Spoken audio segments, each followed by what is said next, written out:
What's good, Commanders fans? The Washington Commanders, and I got to make this video quick, guys. I got to make it quick because the Wizards just traded Daniel Gafford, and I haven't made my video for that yet. I got to make the video for that, of course. Today is a very important day for the Wizards. It's really the whole NBA, but this is like there's only really two important days for the Wizards. It's going to be the draft and the trade deadline, because the regular season games just don't matter at all. They're basically tanking and rebuilding at this point. So, but yeah, let's get some news here. This is from Jeremy Fowler. He said the Commanders are expected to hire former Eagles offensive coordinator Brian Johnson to a prominent offensive staff role per source. Johnson, who guided Philly's offense last year, interviewed for several head coaching jobs this cycle as well. He also goes on to say this will likely be a pass game coordinator role and should be done soon. Oh, wow. Killian Hayes is being released by the Pistons. Oh, my gosh. Wow. They're not even trading him. They're just cutting him. That's incredible. Big get for Dan Quinn. Brian Johnson is good with quarterbacks, and Philly to finish top 8 in total offense and points last year. So, yeah, they had good numbers offensively. They had a good start. But towards the end of the year, it went to heck in a handbasket, basically, just to say it nicely. Like A.J. Brown complaining about touches and not getting the football enough, even though he got a lot of touches. And then there's actually a historical stat for Brian Johnson's offense as well, where he had 690 screen passes called this season, and that went for a whopping negative 26 total yards on the season. Now, looking at the overall statistics, point score, they were 7th. They were 8th in total yards, 12th in total yards per play, 8th in rush yards a game, and then 23rd in turnovers. So Jalen kind of did regress as far as turning the ball over. You look at the last couple games of the season, the Giants game, he had 0 touchdowns, 1 pick.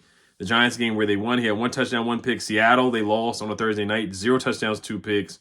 And the last 5 games of the season were just rough for them. They were 1, 2, 3, 4, 5. They were 1-5 in the last 6 games of the season. So they really struggled offensively. Now, of course, they're known for the famous tush push and, doing that. And that's what they're really known for. Now, you do look at some good things. Like I said, he did do some good things. You look at A.J. Brown.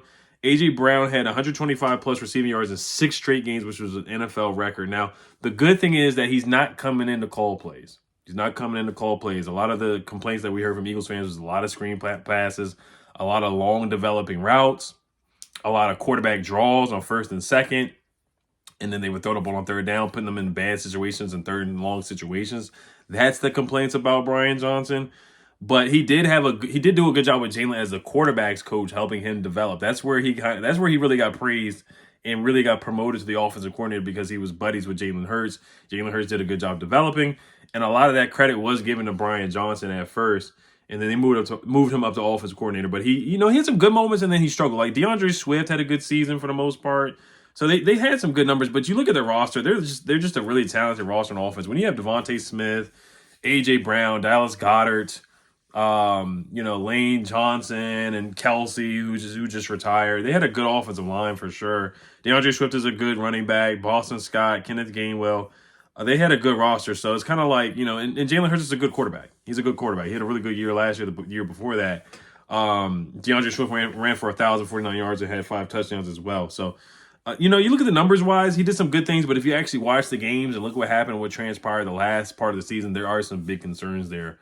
For sure, with Brian Johnson. So, but like I said, the positive thing is that he's not going to be the offensive coordinator. He's not going to be the one calling plays. He will be the passing game coordinator, which kind of concerns me just a little bit, but we'll see. So this is another hire from by Dan Quinn. But this guy, he has somewhat of a resume here where, he's been to the Super Bowl, has won a lot of games in Philly, and helped Jalen Hurts get better as well. So I will give Dan Quinn the benefit of the doubt here with hiring Brian Johnson. It's definitely not my first choice.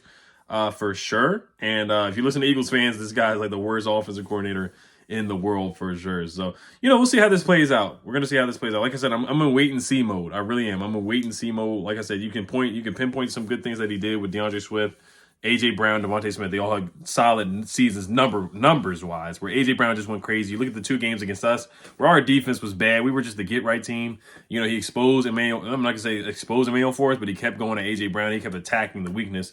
And that's one thing where it's like, you kind of give him a little bit of credit for that. Not too much, but, he was able to move the football and exploit weaknesses for sure. getting the ball to A.J. Brown repetitively, getting the ball to Devontae Smith, getting the ball to DeAndre Swift. DeAndre Swift had a really good game against the Buccaneers, and they had a really good run defense. DeAndre Swift had like 175 rushing yards in that game. 175 rushing yards in that game. We'll look it up real quick. But he had some big games this season, and he's super, super talented. For sure. It was like 175 yards against the Buccaneers the first time they played. Yeah, so he had 175 yards against the Minnesota Vikings rushing, and then he had 130 rushing yards against the Tampa Bay Buccaneers. And then when they played the Buccaneers again in the playoffs, it didn't work out that way.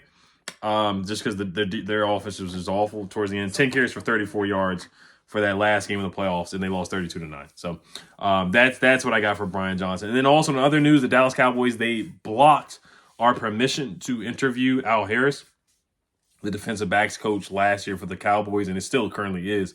Of course, he's on record saying that everywhere Dan Quinn goes, he would go. He doesn't care if it was in the XFL, whatever league it is. If Dan Quinn goes there, he wants to follow him, and unfortunately, he will not be allowed to make that move. Now, you can stop a team. You can block the permission to request an interview for a team if it's a lateral move.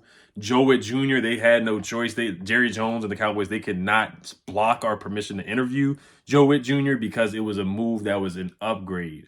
So that's why. And they denied our permission to request an interview with their tight ends coach for the offensive line coach position as well. Let me see if I can find that guy's name. I think it was like something Wells or something like that. Lunda Wells is his name, the tight end coach who coached Jake Ferguson, Dalton Schultz, who's had a good career so far. Jake Ferguson had a good year last year as well. So Jerry Jones, man, acting scary. He's not letting us interview any of his guys because he knows that they're going to come here for sure. Now, what I will say, I understand it. It's competition. It's still somewhat of a rivalry, so I get it. I get why he's denying the permission, but it definitely is a scary move by Jerry Jones because he knows this guy. Al Harris definitely would have taken the job. He wanted to come here. We know he wants to come here, but we do have other candidates as far as Jason Simmons from Raiders and Mike Adams from the Colts. Or I'm sorry, Mike Adams, who was with the Giants as a special teams coordinator, but he played for the Colts. The Broncos made 2 Pro Bowls as well. So we do have other good candidates that will be joining the staff potentially, but we have to find an offensive line coach. Super, super, super important to get a good offensive line coach in here to improve this offensive line. This offensive line needs a lot of work. So we'll see what happens with that position, that coaching position. All right, you guys let me know what you guys think. Hello, Commanders. Peace.